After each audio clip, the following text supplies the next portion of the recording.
Last weekend was like being in the eye of the hurricane. Today, after a peaceful march broke up, a war broke out again.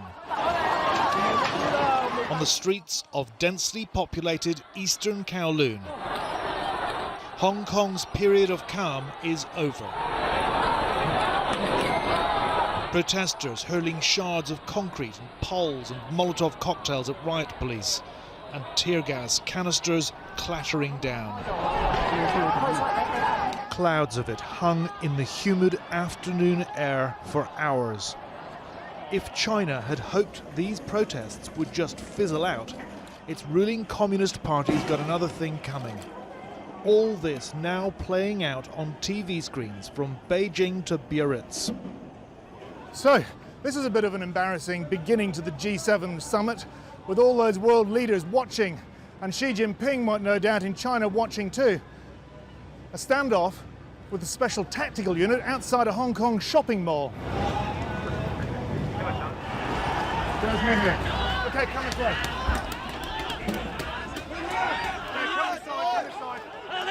Protesters who'd retreated into the mall rained their fury on the police down below. This time, a cluster unit releasing 5 separate tear gas munitions detonated over police too slow to get masks on. A local resident single-handedly confronted the police. "I live here," he yelled. He mocked the cops. "You're not as tough as you think you are," he said. Other local spectators crowded onto a balcony, armed with smartphones. Stay back. Excuse me. A man who tried to stop the protesters from throwing stuff is hauled off.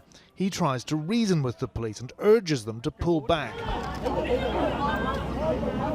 I would later bump into him. His name's Lai Kim Tak. He's a construction worker. Eventually, the situation calmed as the protesters vaporized like water. It's obviously pretty exhausting being a Hong Kong cop in this long, hot summer. Trust in these men is wearing thin now. To protesters, they are defending the indefensible and now represent the iron fist of authoritarian China. If this last stronghold of open society would lose grip to the dictatorship in Beijing, this represents a fall of modern civilization. This is the last stronghold. Hong Kong people are standing up for the liberty and democracy. Nearby, Mr. Lai was taking a rest. He told me how he puts himself in harm's way to stop violence. I asked him, though, whether he supported the young people. Of course, he said. This is happening 20 years too late. Down the road, the riot police were regrouping under the direct command of 2 senior Hong Kong policemen, both British, accused by protesters of doing Beijing's dirty work. Are you able to tell me what's going on? You'll be seeing it in a minute, sir. What? This is Chief Inspector David Jordan, a former Royal Naval officer. He speaks Cantonese. And this is Superintendent Justin Shave. They're 2 of the most prominent Brits among 50 expats in the 32,000-strong force and have been targeted in vitriolic cyber attacks for their roles here.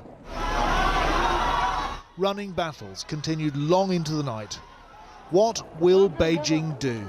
Its party leaders say this cannot go on, but it does, and there'll likely be more tomorrow. Jonathan Miller reporting there, and a British consulate worker from Hong Kong who was detained in China for more than 2 weeks has been released. The Foreign Office said it was delighted that Simon Cheng had been freed and would be reunited with his family. Mr. Cheng was detained after making a business trip by train across the border in Shenzhen, where officials claimed he had confessed to illegal acts without giving any further details.